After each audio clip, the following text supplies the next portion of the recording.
Hello दोस्तों, स्वागत है अपने यूट्यूब चैनल पर। तो आज हम लोग देखेंगे सीटेट में जो टैग वर्ड होते हैं, कौन सा पॉजिटिव होता है, कौन सा नेगेटिव होता है। आप इससे अंदाज़ा लगा सकते हैं। आपका पेपर में जो आता है टैग वर्ड से आप पकड़ सकते हैं कि कौन सा किस वर्ड से पॉजिटिव आएगा, क्या पूछ रहा है क्वेश्चन में। तो आज हम लोग देखेंगे सीडीपी का टैग वर्ड्स देखेंगे। ये आपको बहुत ही मदद करेगा।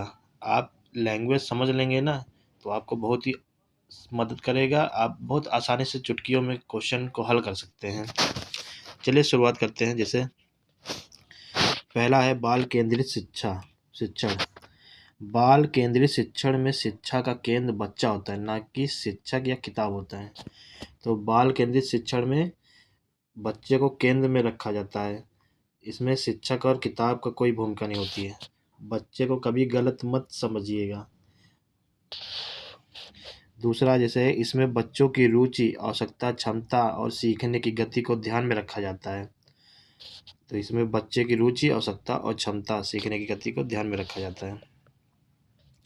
अगला है शिक्षक आदेश देने वाला नहीं बल्कि मार्गदर्शक की भूमिका निभाता है। और बच्चों को प्रश्न पूछने और सोचने की स्वतंत्रता मिलती है। इससे सीखने में रुचि और आत्मविश्वास दोनों बढ़ते हैं। दूसरा है सक्रिय अधिगम। ये सब मैं पॉजिटिव वर्ड बता रहा हूँ। दूसरा है सक्रिय अधिगम। सक्रिय अधिगम में बच्चा केवल सुनता ही नहीं बल्कि सीखने में भाग लेता है। वह प्रश्न करता है, चर्चा करता है, प्रयोग करता है और गतिविधियों में शामिल होता है। इस प्रक्रिया में बच्चे की मानसिक सक्रियता सबसे महत्वपूर्ण होती है। ऐसी सीख गहरी और स्थायी बनती है। तो सक्रिय अधिगम में बच्चा सुनता नहीं है, और वो सीखने में मतलब भाग लेता है और प्रश्न करता है, चर्चा करता है, प्रयोग करता है, गतिविधियों में शामिल होता है, जिससे उसकी मानसिक सक्रियता बढ़ती है। और सीखना जो स्थायी बना रहता है, वो जल्दी भूलता नहीं है।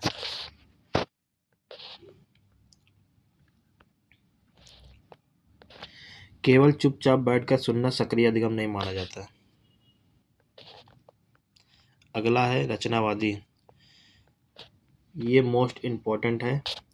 रचनावादी सिद्धांत के अनुसार ज्ञान बच्चे को तैयार के रूप में नहीं दिया जाता है। बच्चे अपने पुराने ज्ञान और नए अनुभव को जोड़कर स्वयं ज्ञान बनाता है। सीखने की प्रक्रिया में गलती करना भी आवश्यक माना जाता है। इस दृष्टिकोण में समझ को रटने से अधिक महत्व दिया जाता है। तो रचनावादी सिद्धांत के अनुसार बच्चे ज्ञान का निर्माण स्वयं करते हैं, और जैसे वो पुराने पुराने ज्ञान को नए ज्ञान के साथ जोड़कर अपने अनुभव अनुभव अनुभव आदान कर अनुभव स्वयं अनुभव बनाते हैं। सीखने की प्रक्रिया अगर बच्चे से कोई गलती भी हो रही है तो वो गलती नहीं माना जाता है, और इसमें रटने को बहुत ही कम महत्व दिया गया है। क्योंकि रटने से तो क्या होता है, रटने से आप बहुत जल्दी भूल जाते हैं। और आप अगर अपने थिंकिंग का इस्तेमाल करेंगे जिससे कि बहुत ही लंबे समय तक याद रहेगा। और यह सिद्धांत प्याजे और वाइगोस्की से जुड़ा हुआ सिद्धांत है।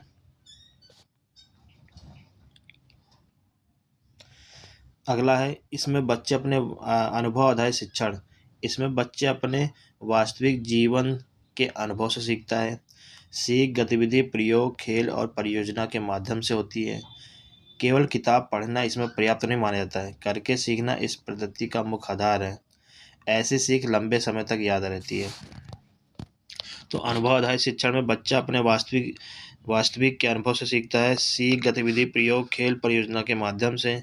इसमें किताबी ज्ञान को बहुत ही कम महत्वपूर्ण दिया गया है, क्योंकि लोग बच्चे करके सीखेंगे तभी आगे बढ़ेंगे, और ऐसे वो लंबे समय तक याद रखेंगे चीज़ों को। अगला है आंतरिक प्रेरणा। आंतरिक प्रेरणा तब होती है जब बच्चा स्वयं स्वयं सीखना चाहता है। वह इनाम, अंक और डर के कारण नहीं बल्कि रुचि में पढ़ता है। इस प्रकार की प्रेरणा सबसे प्रभावी और स्थायी होती है। इससे सीखने की आदत विकसित होती है। सीडीपी में इसे अच्छी प्रेरणा माना जाता है। अगला है सकारात्मक सुदृढ़ीकरण। जब बच्चे के अच्छे व्यवहार या प्रयास की प्रशंसा की जाती है उसे सकारात्मक सुदृढ़ीकरण कहते हैं। इससे बच्चा वही व्यवहार दोबारा करने से के लिए प्रेरित होता है या दंड की तुलना में अधिक प्रभावी तरीका है। इसमें शाबाशी, प्रोत्साहन और उत्साहवर्धन शामिल है। यह व्यवहारवाद का सकारात्मक पक्ष है। तो यह किसका व्यवहारवाद का सकारात्मक पक्ष है। अगला है समावेशी शिक्षा। ये भी मोस्ट इम्पॉर्टेंट है, यहाँ से क्वेश्चन आना ही आना है सीटेट में, चाहे पेपर 1 हो चाहे पेपर 2 हो। समावेशी शिक्षा में सभी बच्चों को एक साथ शिक्षा दी जाती है। इसमें समान और विशेष आवश्यकता वाले बच्चों में भेदभाव नहीं होता है। हर बच्चे को समान अवसर दिए जाते हैं। विद्यालय सभी के लिए अनुकूल वातावरण बनाता है। यह समानता और न्याय पर आधारित होता है। अगला है सहयोगात्मक अधिगम। ये भी मोस्ट इम्पोर्टेंट है, ये भी आएगा जरूर।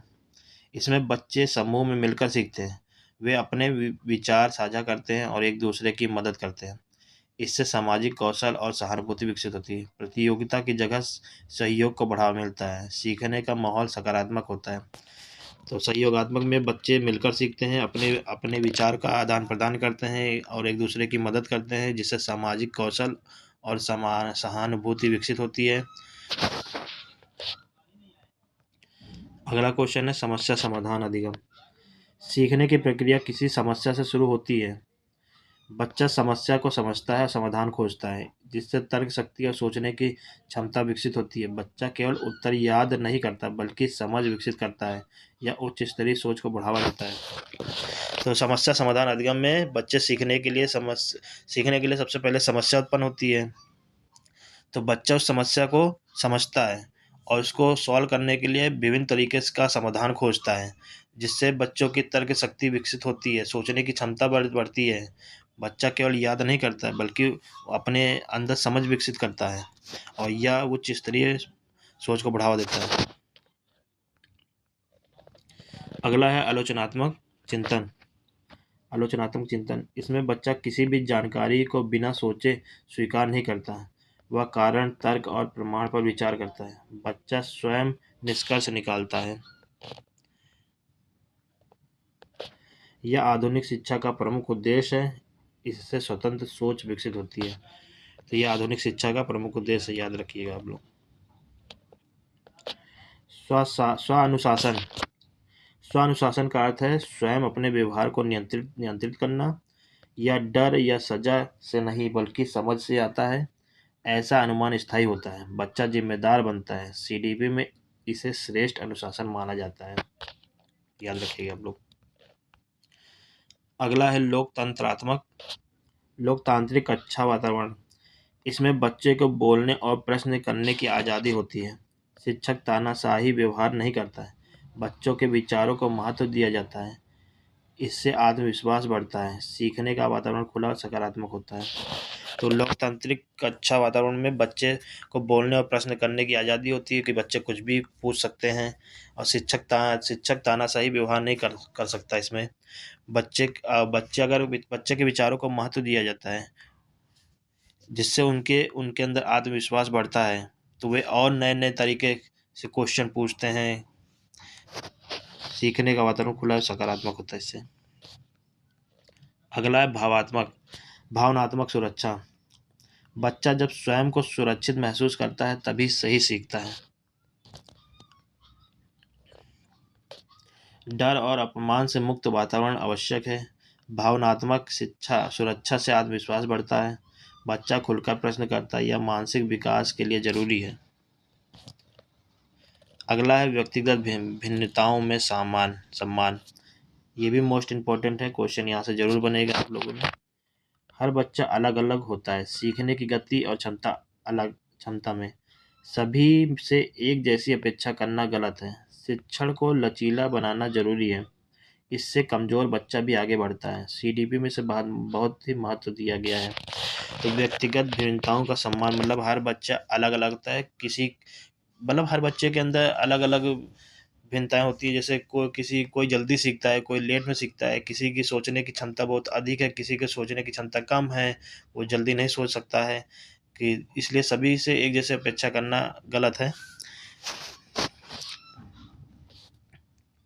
अगला है गतिविधि आधारित शिक्षण।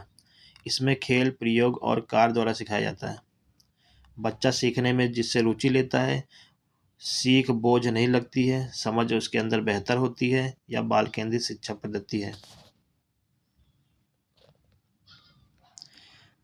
अगला है जीवनोपयोगी शिक्षा। सीख ऐसी हो जो जीवन में काम आए, केवल परीक्षा पास करना उद्देश्य नहीं होता है। बच्चा व्यवहारिक ज्ञान प्राप्त करता है, समस्या समाधान में मदद मिलती है, इसे सार्थक शिक्षा माना जाता है। अगला है स्वाधिगम। बच्चा स्वयं सीखने की जिम्मेदारी लेता है, शिक्षक सिर्फ मार्गदर्शन करता है। आत्मनिर्भरता विकसित होती है, सीखने की आदत बनती है, यह आधुनिक शिक्षा का लक्ष्य है। तो स्व अधिगम में बच्चा स्वयं सीखने की जिम्मेदारी लेता है और शिक्षक सिर्फ उसमें सिर्फ मार्गदर्शन का काम करता है बस, जिससे बच्चों के अंदर आत्मविश्वास बढ़ता है, और वो सीखने के लिए और उत्प्रेरित करते हैं कि हम क्या क्या नई नई चीज़ें सीख सकते हैं। जिस ये है, और यह आधुनिक शिक्षा का महत्व है इससे। अगला है सहानुभूति पूर्वक शिक्षक। शिक्षक बच्चे की भावनाओं को समझता है, वह कठोर नहीं बल्कि सहयोगी होता है। बच्चा शिक्षक से डरता नहीं है। सहानुभूति शिक्षक में शिक्षक बच्चों की भावनाओं को समझता है कि बच्चों के अंदर चल क्या रहा है, वह कठोर नहीं बल्कि सहयोगी होता है।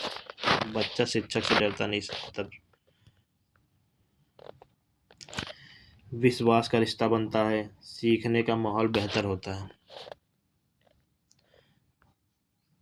अगला है निरंतर एवं व्यापक मूल्यांकन। मूल्यांकन केवल परीक्षा तक सीमित नहीं होता है, पूरी सीखने की प्रक्रिया को देखा जाता है। कमियों को समय पर सुधारा जा सकता है, दबाव कम होता है, यह सही आकलन का तरीका है।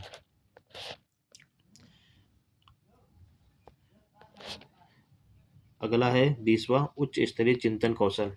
इसमें विश्लेषण, मूल्यांकन और सृजन शामिल है।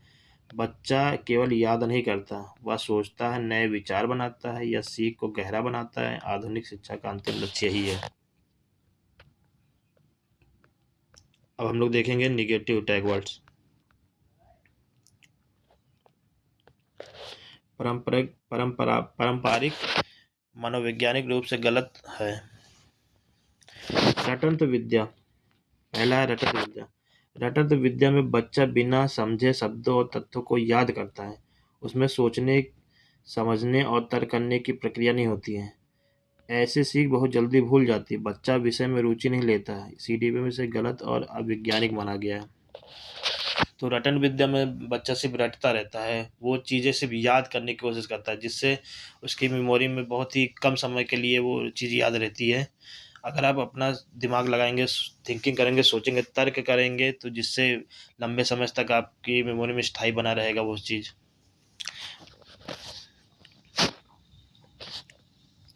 दूसरा है शिक्षक केंद्रित शिक्षण। इस पद्धति में शिक्षक ही सब कुछ तय करता है। बच्चे को बोलने, प्रश्न करने का अवसर नहीं मिलता है। बच्चा केवल आदेश मानने वाला बन जाता है। इससे स्वतंत्र सोच और रचनात्मकता दब जाती है। यह पारंपरिक शिक्षा का प्रणाली की पहचान है।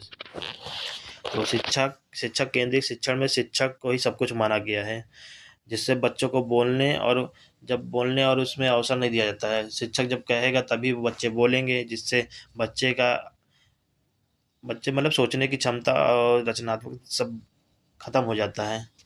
बच्चा इंटरेस्ट नहीं लेता है फिर चीज़ों को करने में, क्योंकि बच्चा उस समय स्वतंत्र नहीं रहता है, वो शिक्षक के दबाव में रहता है। अगला है दंड आधारित अनुशासन। गलती पर सजा देकर सुधार करने की कोशिश की जाती है। जिससे बच्चा डरता है और सीखने से दूरी बना लेता है। डर के कारण सीख स्थायी नहीं होती है, भावनात्मक और मानसिक विकास प्रभावित होता है। सीडीपी में दंड को नकारात्मक माना गया है, तो बच्चे को आप लोग दंड नहीं देंगे। अगला है बाह्य बाह्य प्रेरणा। जब बच्चा इनाम, अंक या डर के कारण पढ़ता है तो उसे बाह्य प्रेरणा कहते हैं। ऐसी प्रेरणा जो केवल थोड़े समय तक प्रभावी रहती है। बच्चा सीखने की आदत विकसित नहीं कर पाता है।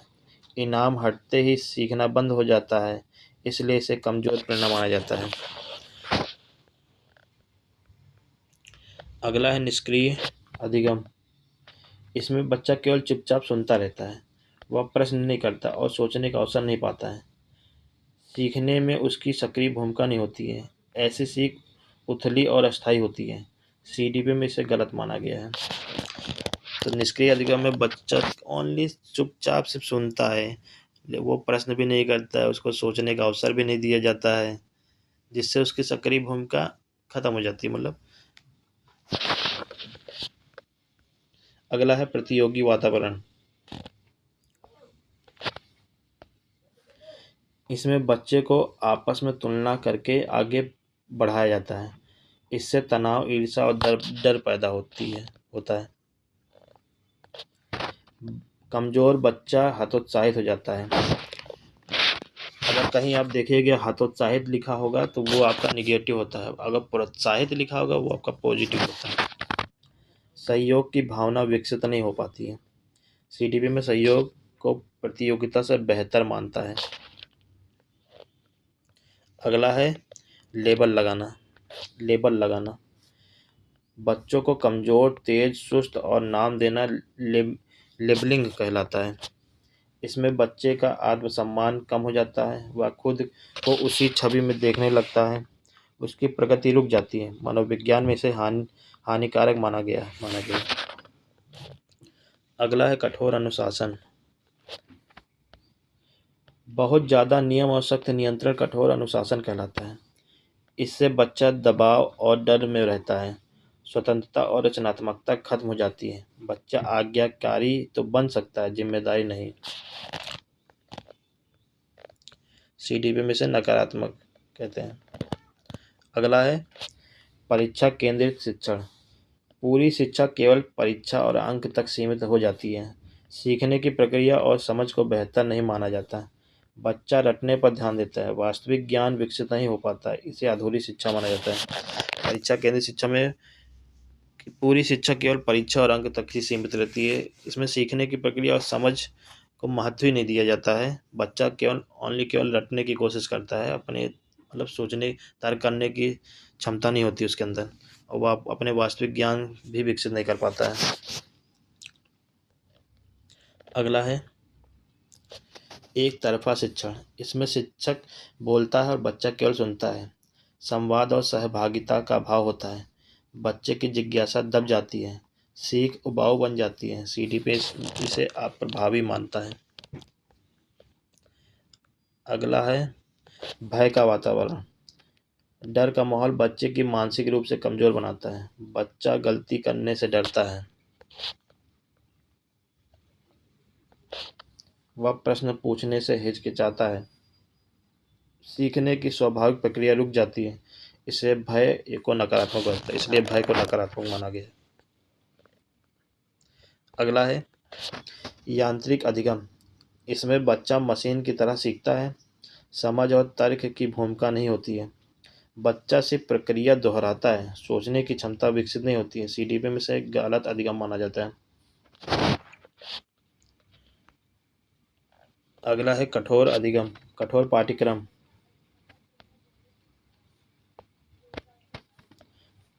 पाठ्यक्रम में लचीलापन नहीं होता है। बच्चे की रुचि और आवश्यकता की अनदेखी की जाती है। सभी बच्चों में एक जैसे प्रदर्शन अपेक्षित होता है। कमजोर बच्चा पीछे रह जाता है या बाल केंद्रित नहीं होती है। कठोर पाठ्यक्रम लचीलापन नहीं होता है। इसमें बच्चे की रुचि, आवश्यकता की अनदेखी की जाती है, क्योंकि सभी बच्चे एक जैसा प्रदर्शन नहीं कर पाते हैं। किसी की मानसिक क्षमता अधिक होती है, किसी की कम होती है। जिसकी अधिक होगी उसको तर्क करने, सोचने समझने की ज़्यादा होती है, और जिसके पास नहीं होता है, कम होता है, वो जल्दी नहीं सोच पाता है, जिससे बच्चा पीछे हो जाता है। अगला है आज्ञा पालन पर जोर। बच्चे से केवल आदेश मानने की अपेक्षा की जाती है। प्रश्न करना, तर्क देना गलत माना जाता है।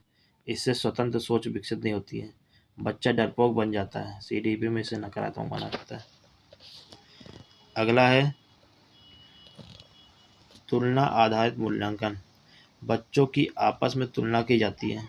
व्यक्तिगत भिन्नताओं को नज़रअंदाज किया जाता है। कमज़ोर बच्चा खुद को अयोग्य समझने लगता है। आत्मविश्वास घटता है। यह गलत मूल्यांकन पद्धति है। अगला है भावनात्मक उपेक्षा। बच्चों की भावनाओं और समस्या को महत्व नहीं दिया जाता है। उसकी मानसिक स्थिति को नज़रअंदाज किया जाता है। इससे सीखने में बाधा आती है। बच्चा खुद को अकेला महसूस करता है। सीडीपी में यह गंभीर नकारात्मक तत्व है। अगला है बाह्य नियंत्रण। अनुशासन बाहर से थोपा जाता है। बच्चा खुद निर्णय नहीं लेना सीखता। आत्म नियंत्रण विकसित नहीं होता है। नियम हटते ही व्यवहार बिगड़ सकता है। इसलिए इसे गलत माना जाता है। अगला है रटाई पर आधारित परीक्षा। परीक्षा केवल याद की जांच करती है। समझ और सोच को नहीं परखती। बच्चा नंबर पर ध्यान देता है। वास्तविक ज्ञान नहीं बढ़ता। सीडीपी में यह दोषपूर्ण मानी जाती है। अगला है कठोर शिक्षक।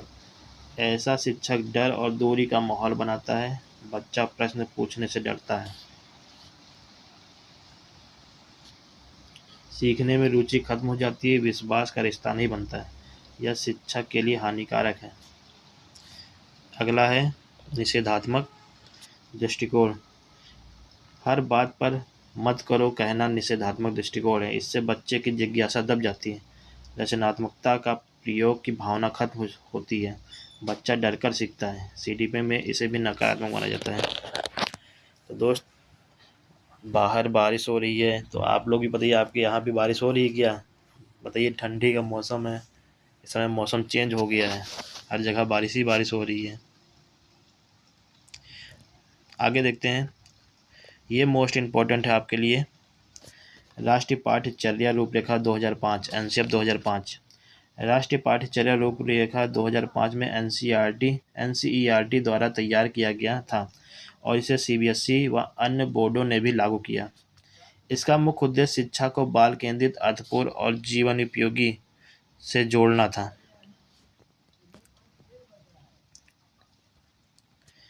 एनसीएफ 2005 में रटंत विद्या मतलब रोट लर्निंग को स्पष्ट रूप से खारिज किया गया और समझ पर आधारित सीख पर जोर दिया गया। मतलब एनसीएफ 2005 में जो पहले बालक रटते थे ना, तो इसको ख़त्म कर दिया गया। अब उनके सोचने और तर्क करने की क्षमता पर जोर दिया गया है। इसमें कहा गया कि ज्ञान को किताबों तक ही सीमित नहीं रखा जाना चाहिए, बल्कि बच्चों के अनुभव से भी जोड़ना चाहिए। शिक्षक को केवल ज्ञान देने वाला नहीं, बल्कि मार्गदर्शक और सहायक माना गया है।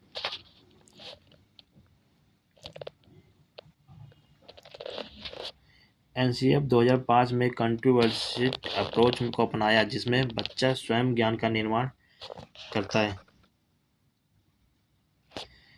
इस ढांचे में परीक्षा केंद्रित शिक्षा की आलोचना की गई है और निरंतर एवं व्यापक मूल्यांकन सीसीई पर बल दिया गया है। यह रूपरेखा बाल आधारित समानता और समावेशी शिक्षा को महत्व देती है।